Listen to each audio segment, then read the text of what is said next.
and maybe the people watching about Daniel Bullock's, because I do think that it would be smart for the 49ers to look internally, just because I feel like the outsider vibe that happened with Steve Wilkes really made him not fit in well with this team. And when things were going wrong, it was easy to look at him, because I feel like the 49ers, especially the upper echelon guys who have already been paid, they're kind of like coaches of their own. I think it was reported on that Fred Warner was helping with the defensive game plan for the Super Bowl anyways. When Nick Bosa comes out and says you're not prepared on defense, I think right there, aside from what Kyle Shanahan said in the press conference, that was probably a clue that Steve Wilkes wasn't going to make it long. So I do think looking inside where the guys might be already comfortable is helpful. However, Daniel Bullock's is the secondaries coach, and wasn't that kind of the issue with Steve Wilkes too, is they prefer someone who works with the front seven and linebackers and can really specialize in that, getting Nick Bosa being Nick Bosa. Yeah, that probably would be like the drawback of like even like wanting to promote him. But to me, I think because he's been there since 2017, like he came in with Kyle Shanahan and John Lynch and they hired him, and he's pretty much has worked his way up. Right. And I think that's one thing you like when someone's like arrow keeps pointing up and is ascending. So I think he started out as a assistant secondary coach for a year or two. Then I think assistant safeties coach. And then he was a direct safeties coach. And now he's like the direct defensive backs coach. So this guy just keeps like walking the steps and ascending. And he's done that even before when he was a coach back in Jacksonville. But yeah, back in during the Super Bowl week, the only reason why I thought of that is, did you see some guy who works for Jacksonville stole like millions of dollars this year? Hella sidewinding this? Yeah, sure. The whole that story. Sorry. Anyways, yeah. Go ahead with your back in the Super Bowl week. The reason I targeted Bullocks because defensive backs is things I can talk ball easily, like, and that's what I like to write about. I'm not going to front about like defensive fronts and stuff like that, like some people like to do on here. But to me, it's like that's the best I can do is just talk about secondary. So I'm going to go target the secondary coach because honestly, I don't think the secondary was never bad coming in, and they only got better as the season progressed because I really feel like too many people know what they're talking about that specific area. And then ultimately just me talking to him, and then it just led me to think like, could this guy be like, this guy's pretty damn good. Like he's very knowledgeable. He has charisma, the aura, and he's just the way he has, he can dissect the game on every level. And then when I talk to like his players, like they had nothing but great things to say about him. And other times when I try to get like them to talk about Wilkes. Was it Ward who attributed more success to Daniel Bullock's than Wilkes? Is that what you're about to say? No, but I will say I remember specifically on media night, I did ask Ward. I never posted that clip, but he did say, I remember I got to Travis Ward because I was going to think of writing an article about Wilkes. Like, you know what, try to give him a break because people are too harsh on him. And I asked him like, hey, in OTAs, you mentioned Wilkes has a background with, secondary or corners. And you cited maybe he's the key to unlocking me to become an all-pro. Like, I'm kind of paraphrasing, but he pretty much said Wilkes helping me get to all-pro. And when I asked him that, I was like, yeah, Wilkes came in here. You said that. What do you think he did that got you there? He's like, yeah, I think he does a good job putting me in position. But honestly, it was pretty much me, like, putting my head down and locking in and knowing that's the work I can do. So he pretty much said, like, yeah, I'll give Wilkes a sprinkle of credit, but that was all me, baby. That's pretty much how I took it. Maybe I can post the video if everyone really wants to see it. But I'm like, whoa. Like, okay. And every time I kept talking about like with players, stuff like that, just the interviews, that everything just kind of sound like, oh damn, like they really love this guy. And like Wilkes is like really an outsider, and it kind of felt that way because the way it's been looking all season. Throughout like the way you said how the players were, how Fred Warner was like, oh, I want communication. That's why they wanted him down there, which by the way, that had zero to do with the scheme. We already talked about that after the Jaguars game on here. But yeah, that had zero to do with scheme or anything like that. It was just more so like, hey, like you have to conform to us. Like you're the outsider. You got to listen to us. So it was kind of like almost like, like a mutiny a little bit of a way, or just like, hey, you're the new kid on the block. You got to listen to us. That's kind of like telling right away, right? Like it was. To me, it's the first, there was many times throughout the season that Wilkes was undercut. And that was definitely one of the first times. My thing is with like Daniel Bullock's or something like that, would he be more of like a figurehead for Kyle Shanahan, or do you think he would have a little bit more power? Because I do think that what made Robert Saleh and D'Amico more successful was it does seem like they had a little bit more trust and faith from Kyle Shanahan himself and then from the players. So I think when I'm looking at who the next DC should be. We have some comments. Someone said Bill is a no because he's going to want to bring coaches Jesus says Bill is a no because he will want to bring his own coaches. I think the thing with Bill Belichick is there would be like a I think Kyle Shanahan and Belichick themselves would both have to kind of have like their pride put down a little bit and agree to, like, Kyle Shanahan might have to be like, okay, I'm going to be more hands off. And Belichick might have to be like, okay, I'm not going to bring on my own coaches and stuff. Because, the 49ers keeping a guy like Chris Kosarek and those guys are going to be the most important. Plus with Bill Belichick, like, who is he going to be bringing? I think as long as, and I don't know if he'll be open to being a defensive coordinator in general. Like, why does Bill Belichick want to help Kyle Shanahan get a ring? But if he was, I think it would be because Jed York sits him down and is kind of like, we're going to pay you as much as Kyle Shanahan. And on that side of the ball, it's going to be all you. I just don't imagine Bill coming here because you got to imagine he's been an East Coast guy. Why the hell is he going to come to California or the West Coast? People got to account for that. People actually look at location as a thing. Some more significant than others, right? As a Californian, is that what you would say? As a Californian who has been on the East Coast for a little bit more than a month now, I think everyone is doing it wrong here and should move to California. So Bill Belichick, let's go. No, but here's the thing. He's 70 years old. Why the hell is he going to make that change? That's the whole thing. When Brady was a free agent, I mean, I know he was poaching the 49ers, but to me, it's like, okay, if it wasn't like that team, like, I think it was pretty obvious he was going to East Coast. Like, a lot of those guys have that comfort level of not moving. So for him, but yeah, I guess like, I would want to be a DC. It's cold here. It's snowing. So?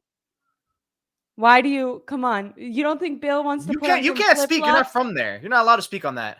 You don't think Bill wants to put on some flip-flops? Enjoy the nice California. Isn't it raining right there? California rain. It is. It's pouring. Yeah. I think that if they could get Bill Belichick, which I think you're correct. I think he'd be more against it than anyone else. But I think that could be really important because there does seem to be this, like, are they just going to run the team back exactly as it is? I know we're going to get into it later, some free agents and some guys they might move on from. But from what people are saying is most likely right now, I think they're like revenge tour 87, like trying to just redo the whole thing. And I think it could be like, sometimes change is uncomfortable, but it's necessary. I think Kyle Shanahan might be a little bit against bringing a guy like Bill Belichick in, but it could be what's best for the organization because Kyle Shanahan's not going to fire himself. So what can they switch up that kind of gives them that reboost? Like, a lot of people say, do you want to like tear down the whole thing or just retool it? Bringing in a guy like Bill Belichick might help bring some vigoration to that defense. You also got to consider, is he going to be a one and done? Like he'll probably be a one and done. Like say if they went to the Super Bowl, he'd be. And like that would be a flex on him. It's like, yeah, like people. You know what? The thing is, if Bill's the defensive coordinator and the Niners win, no one's going to give Kyle Shanahan credit. They're going to say Bill Belichick got him there, even if the defense isn't that great. That's what's going to be said.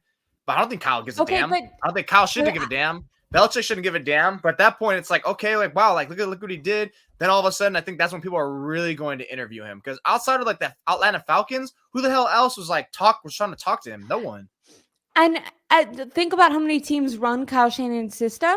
Like that could actually make Belichick obviously he's the most winningest coach in history, but his last couple seasons with the Patriots, he definitely had some problem on the offensive side of the ball. So if he takes 1 year away to be a defensive coordinator for Kyle Shanahan, learns Kyle Shanahan's system like up close and personal, I think that makes him an even stronger candidate in the coaching cycle for 2025 season. So I don't know. I think maybe there's like more possibility to the Belichick situation than people give credit for. Because like he might, maybe that's a little bit of a blow to his pride, but if he's ends up being able to get a better job moving forward, like I think if Bill ever wants to be a head coach again, he wants to go somewhere that's kind of successful where he knows he could, have a chance to win a Super Bowl. I don't think he would want to go to like the Falcons. So I don't know. I think working under Kyle Shanahan could be a good step for him. This person says no to Brandon Staley. The Chargers fired him. I would hate to get him. And look, I know the case for him is like, well, he was great as a defensive coordinator. I was like, yeah, in 1 year, 2020. But looking, the Chargers defense sucked. They did suck. Now I'll say this. I'll say this. You can probably put like round out his grade or assessment because he was a head coach, right? There's more on his plate, more he has to do. But yeah, he was calling a defense with a pretty damn talented team. I know injuries kind of played a part, but like, yeah, I think when I kept looking at his stats, like his defenses were top 10 in worst rushing defense. And what's the weakness of the 49ers right now? Rushing defense. And points allowed from him were always like in the top 10. So I don't know. To me, it's just like, it's not even just a scheme. It's more like, you know, you kind of have to be a little bit of a leader there. And he seems like kind of a fraud to me. Like there's something phony about him. Every time I would watch his press conferences, it's like, this guy is such a freaking quack. What is he doing? What is he saying up there? Like, stop it. And honestly, he has no tenure. He's only been in the league for 7.5 years, because he got fired halfway through last year. So it's like, at least with Wilkes, like he was tenured. Like I know he didn't really have great success anywhere, but like, okay, that's one thing. Like he's an OG. Like you kind of have that respect factor. So with him, it's like not only is this guy like only had 1 year, one hit wonder success, you're gonna bring him in where he's like pretty much like the little brother that's calling the defense. It's gonna be. I feel like it's gonna be a Wilkes situation again, where they're talking about not being prepared. Yeah, they totally blame him. He feels like someone that just easily just gonna get thrown in front of the bus again. It feels like something that's gonna be made. But okay, no, the thing I was gonna say was way too conspiracy theory-y, but I was gonna say like, because someone in the comments brought up Robert Saleh, and if Robert Saleh gets let go from the Jets, and so potentially. When is he going to let go from the Jets? Next year? The 49ers could be like looking for like a 1-year coordinator guy. They're probably looking for a 1-year coordinator now anyways, though. That's the thing. But that's what I'm saying. Like this actually supports my idea that Belichick would be a good guy. Because if they do hire internally like a Daniel Bullock, like you probably want that guy to stay for more than a year, right? But if the 49ers end game is to actually get Robert Saleh, if he is fired from the Jets because I imagine that Saleh will coach the Jets next year. They're probably going to fail under Aaron Rodgers and his broken Achilles. I know it's going to be repaired by then, but you know, maybe the 49ers like holding out for him. So they just want to fill that spot for a year. And my only problem with that when I was first thinking about it was like, well, the 49ers wouldn't be able to win a Super Bowl then, because if you win a Super Bowl, you're not going to be able to fire your defensive coordinator and go get Robert Saleh if they were just really good enough to go and win a Super Bowl. But that's where Belichick makes even more sense, because he's someone, if you hire him for a year, you win a Super Bowl, that he might want to leave. So it's not even like you're like hiring or firing someone who's good to get Robert Saleh. That might just like you win a ideally, because your goal is to go to New Orleans, win a Super Bowl. Then Belichick's like, I've been in the system with Shanahan. Like now I know the offensive scheme better. I'm obviously a defensive genius. He can go get a head coaching gig somewhere else. Robert Saleh's fired. Now the 49ers hire Robert Saleh. That's like picture perfect world that, you know. That's 100 ass steps away. What the hell? I'm thinking I'm just saying, like, because someone in here even said like Robert Saleh might get fired. What is this? That's thinking way too ahead, man. Like, bro, Saleh will be fired mid-season, so just hire in-house partner, in-house to partner up with Saleh. But I don't think in-house would not work, because everyone in-house that's been here still have worked with Saleh. So what is he gonna do? Freaking like. You're gonna have you're gonna have Bell Bullocks be like co-starring with Saleh or take a back seat? Like, no. So if you hire internally, that's where I think like hiring internally that guy to be successful. That's why I don't care that he's a DB coach, because it's like look, I don't think it was so much because it was linebacker. Yeah, it played a factor, but this is a guy who's been with them for 8 years now, 7 years, however long now it's been, right? So that's something that they can respect versus a guy who's like he's outside and we don't know him, like we didn't grow with him. That's kind of why also I think D'Amico worked, is because like they knew this guy. Yeah.